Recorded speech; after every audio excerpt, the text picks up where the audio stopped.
You move.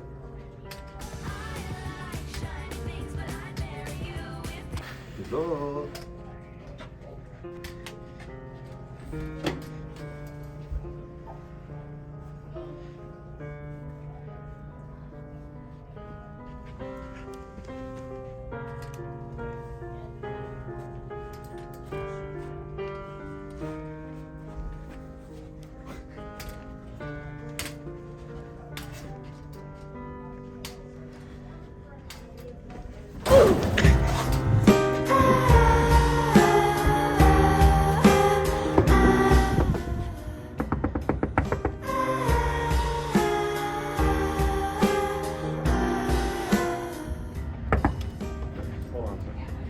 Hey, you're late. I know. I'm really sorry. I got held up. You need a late slip. I don't have one. Go get a late slip and you can come back. Alright?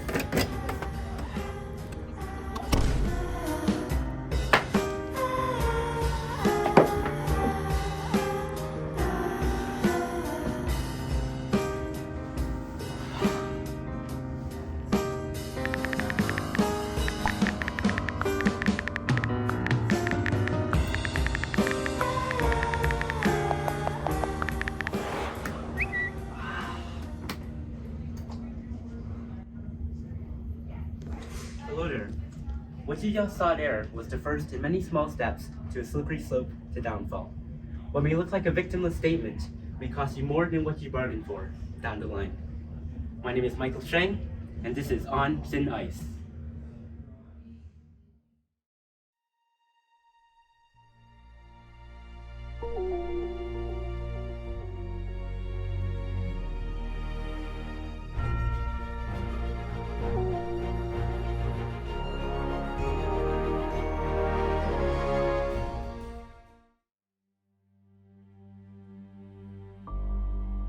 You may have heard of the term cancel culture before. Maybe it was in a conversation, in an online post, or even in the news. Or maybe you've seen or experienced it firsthand. But what is cancel culture? Cancel culture, also known as call-out culture or consequence culture, is a phrase used to refer to a form of ostracism in which someone is thrust out of social or professional circles, whether it be online or in person for something that they've done. Those subject to this are known as cancelled. But how did it emerge? You see it thrown around in a variety of different social movements like Me Too, BLM, and other prominent ones that we talk a lot about in today's media. However, the first known instance was in March of 2014. There was an activist by the name of Sui Park that called out the official Colbert Show Twitter account using the hashtag #CancelColbert after what she believed to be a racist tweet. And this was one of the first times we've seen it used in that context, and the idea of no longer supporting someone, or as you would say, canceling someone, circled around primarily in the African American online community, and it wasn't around until 2019, 5 years after Sui Park's tweet, that the term cancel culture gained traction. Around this time, we really started to see the effects of what a group of people could do to another person's life when these careless mistakes are made. So, the act of calling someone out is nothing new. We've been taught in our education system since young to call someone out when things are out of hand. So what changed? What started the trend where massive herds of people, either online or through in-person demonstrations, would band together to fight for a belief, where it was previously not witnessed before? You see, cancel culture is a way to impose a form of social control. It relies a lot on peer pressure and shaming those to enforce the norms. Those who typically violate the norms are penalized or punished, and it's almost like an authoritarian or anti-deviance patrol. It involves where we're actually punishing individuals who reject or people who disbelieve in what society considers normal, and that's a really critical aspect of cancel culture. Now luckily, most of the norms that are accepted in society are those that you follow or should be worried about breaking. Things such as don't make statements that are of bad taste, and be mindful of what you post on social media. Especially, treat people with respect, regardless of how you feel about them. These are things that if you're in a position of high regard and are constantly under the watch of your people, you should be especially careful of, as most of the time, there is no real leeway when it comes to taking back something you regret. French sociologist Pierre Bourdieu focused on ways that social structures and cultural norms shape individual behavior. He argues that people's position in a social hierarchy determines their access to power and resources. Cancel culture can be seen as a manifestation of Bourdieu's concept in something that he called symbolic violence. This is when people with more power enforce their cultural norms and values on those people with less power. And in the case of cancel culture, people with more social or cultural capital are using their power to silence those who they deem to be outside the bounds of acceptable behavior. Now, there is another fellow, Max Weber, big German guy with a massive beard that, well, he had his own theories as well. Weber's theory of rationalization argued that modernity is marked by a process whereby social institutions and practices are less and less motivated by emotions and beliefs, and increasingly governed by reason and efficiency. This process of rationalization leads to a loss of traditional values and a decline in social cohesion as a whole. So, as we've seen, cancel culture can employ this process as it relies on reason and efficiency to identify and punish those who violate these social norms. And it's to the point where one doesn't even have a reason to be canceling someone, but does it because it's more rational to follow the actions of others than to fight for your own beliefs. Bourdieu's work and theories can help us understand the ways that cancel culture functions from a sociological analysis standpoint. It can also help us to see how cancel culture is connected to broader social structures and inequalities. However, arguments can also be made against both of these theories, which understandably were developed during a time where society was more straightforward and uniform than the one we live in today. One may say, no, there's no rationale in attacking someone for the reasons that they've said. They're acting out of pure emotion. They haven't even taken the time to consider what that person has said in a stoic manner. In that world that we live in now, most people don't think twice before saying something out loud, let alone online, where accountability is even lower and where it's so much easier just to go with the flow and say whatever's on your mind.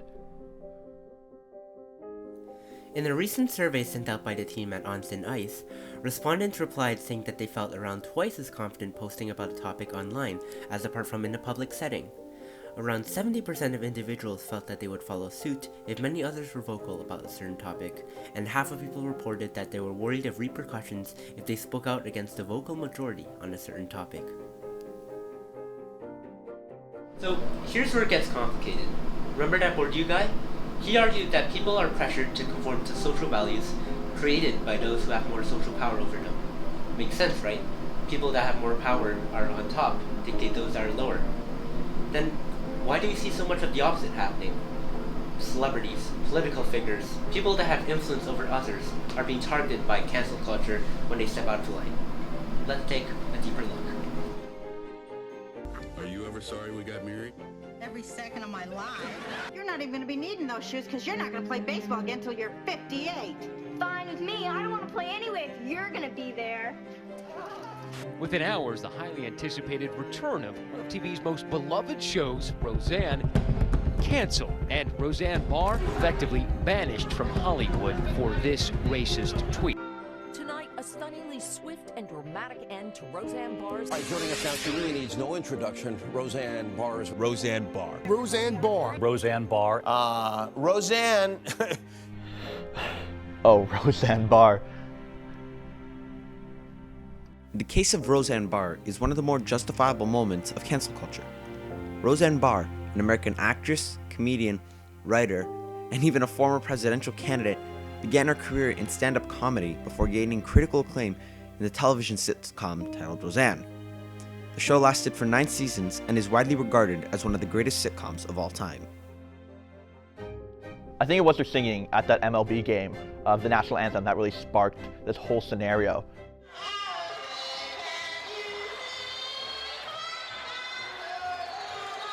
This is way before all that other stuff in terms of her behavior during the singing of the national anthem.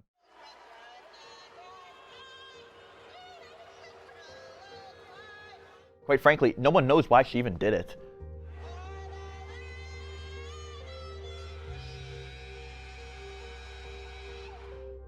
It was so disrespectful, and it really had no greater cause other than simple personal amusement for herself.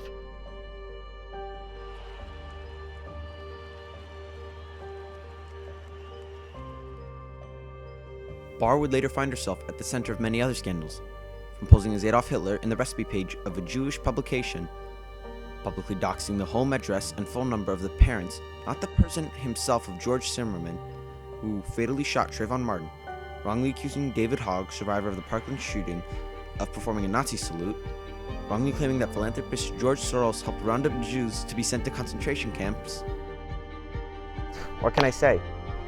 She had it coming. It was finally this tweet from 2018 that ended her run in mainstream media.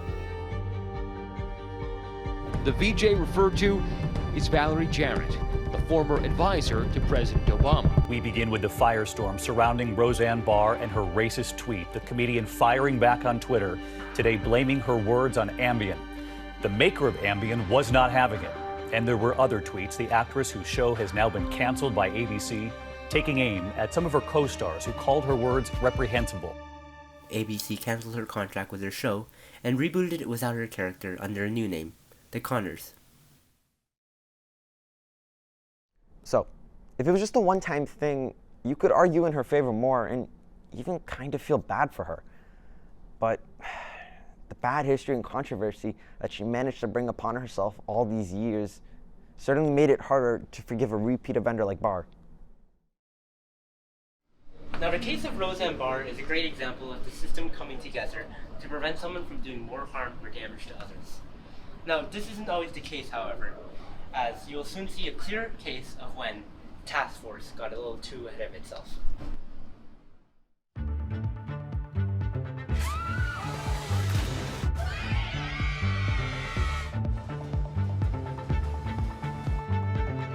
Hi, I'm Chris Harrison, and no, I'm not the Bachelor. Tonight, the journey begins again. This time, it's one woman handing out roses. Ladies, we've ended up facing something we've never run into before. The most shocking finale in Bachelor history. Our Bachelor Jason has changed his mind. Alex, this is your last rose tonight. It's the final rose tonight. This is the final rose tonight. Final rose tonight. When you're ready. Ladies, Charlie, Jillian, Ashley, it's the final rose tonight. Final rose tonight. this is the final rose tonight. Hey, that wasn't half bad. No, it was all bad. Anyone here watch The Bachelor? No? Yeah, me neither. Anyways. Chris Harrison, longtime host of the ABC reality television show The Bachelor, and also its spin-offs, found himself in a tricky situation during season 25 of the show. So what I heard happened was apparently Rachel Kirkconnell, eventually winner of that particular season, apparently attended some Old South ball back in 2018. When she won, some fans found this picture of her dressed as a Southern belle with others. The men were dressed in these Confederate Army uniforms. The event was hosted as a party run by the Joint Greek Societies at Georgia State University. What are your thoughts about Rachel Kirkconnell and the allegations attached to her? First and foremost, I don't know. I haven't talked to Rachel about it. And this is, again, where we all need to have a little grace, a little understanding, a little compassion, because I've seen some stuff online.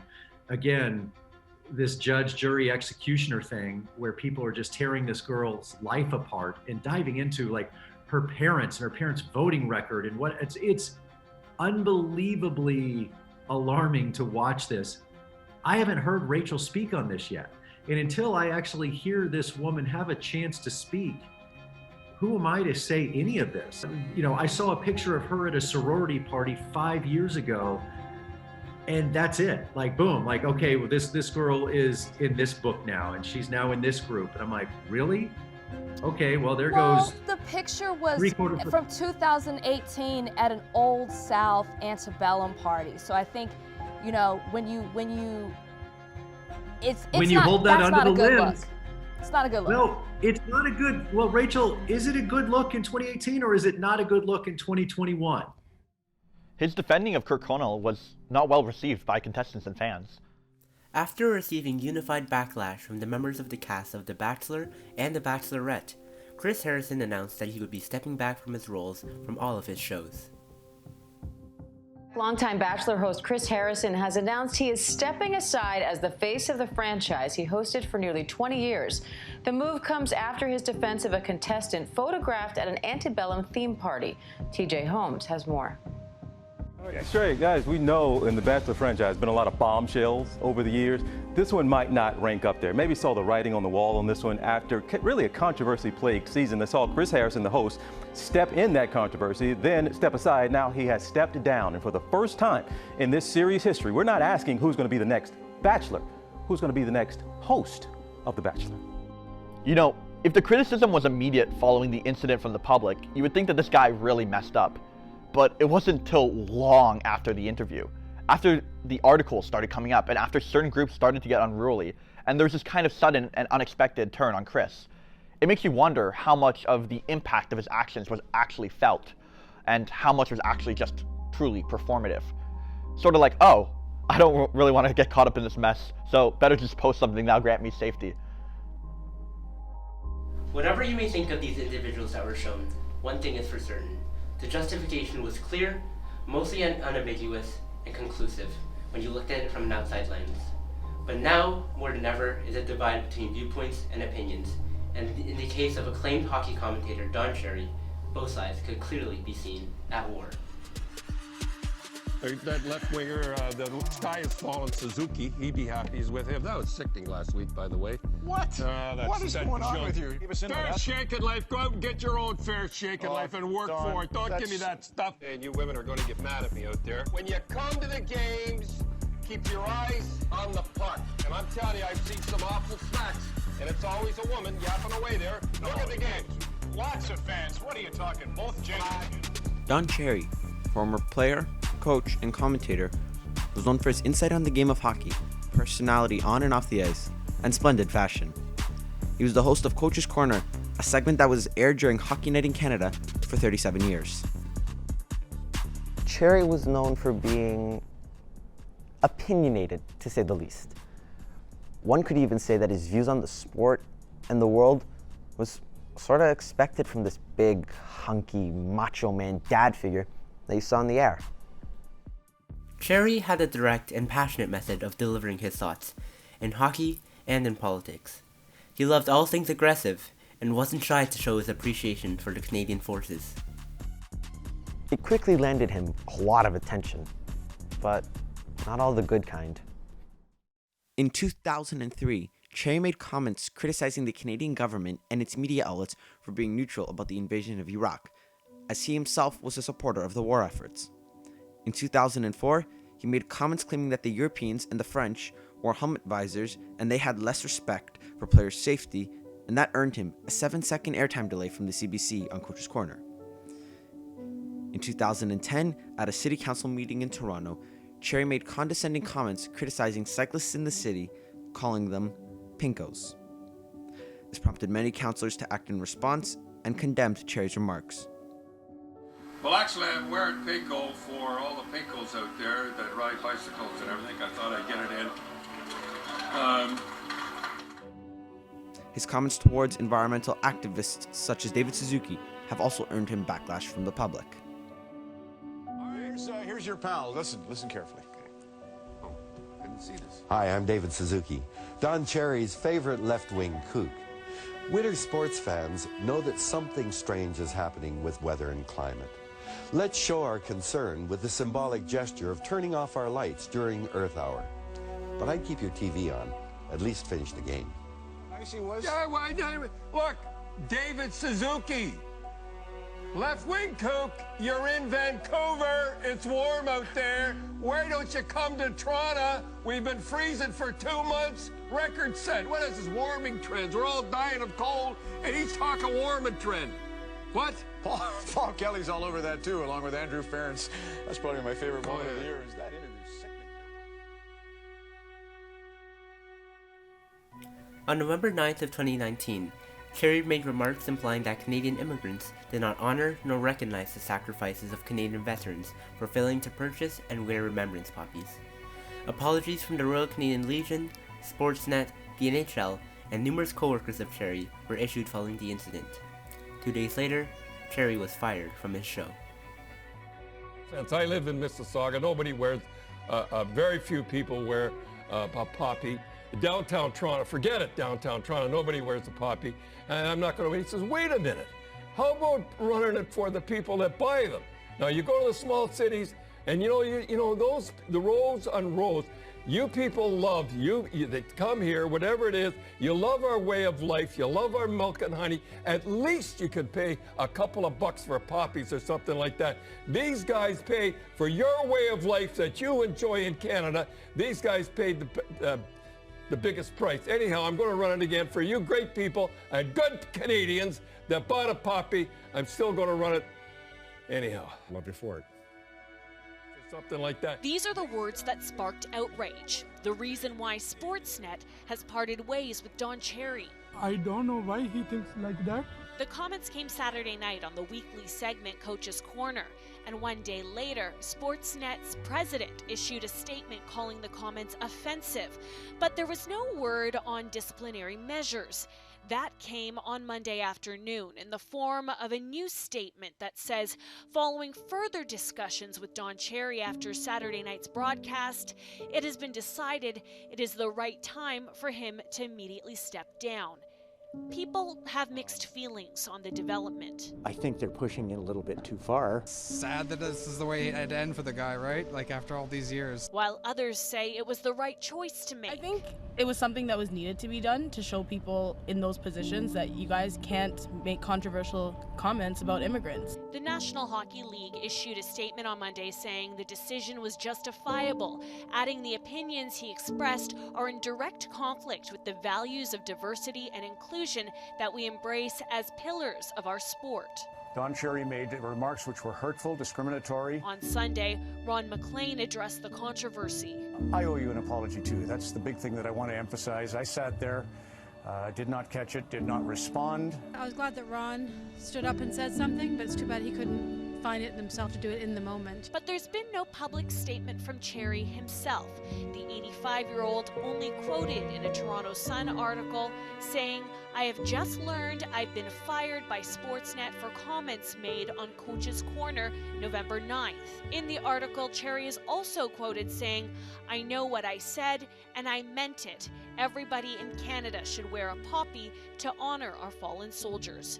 Some experts say Cherry has had a history of making controversial statements. Well, I guess the only surprise for a lot of people is that it's taken this long, that he lasted till 85, throwing zingers out there into the public that seem to always get excused or people slough them off. But the backlash from his most recent comments shows it is something that is not being tolerated. Erica Vella, Global News. And reaction continues to pour into social media. The hashtags Fire Don Cherry and Don Cherry Must Go were among several that were shared. Another hashtag that was used, I Stand With Cherry. But Twitter Canada says Fire Don Cherry has been used 15 times more often than I Stand With Cherry.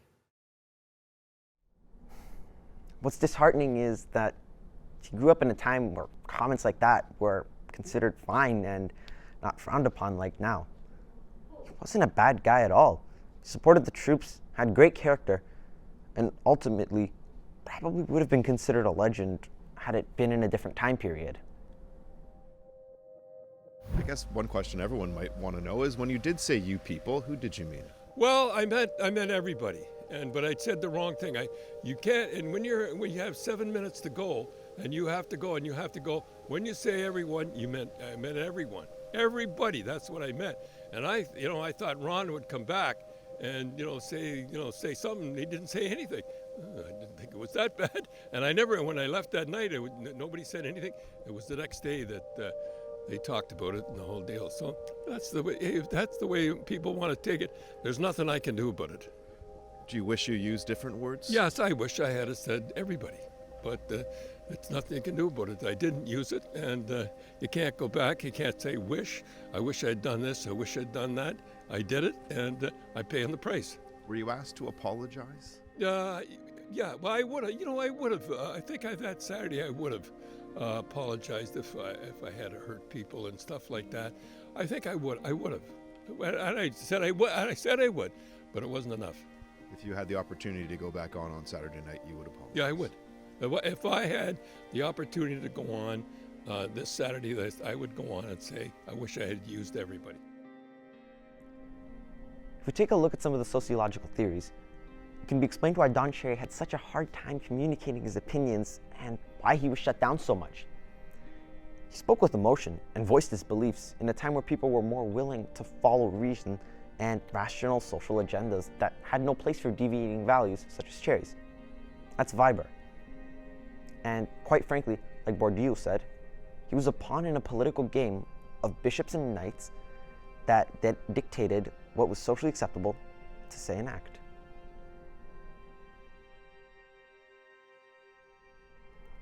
No doubt he said some pretty wacko stuff. He had lots of heart and wasn't afraid of any bad publicity. Everything he said was genuine, and that's pretty admirable. At what point does cancel culture get too out of hand? Has it done more good or more harm for the world? Is it something that we should fear, or something that we should embrace, accept as a part of our ever-changing world? As we close off this segment, we hope that you have enough information to make some of those decisions yourself. This has been On Thin Ice. Thank you and goodbye.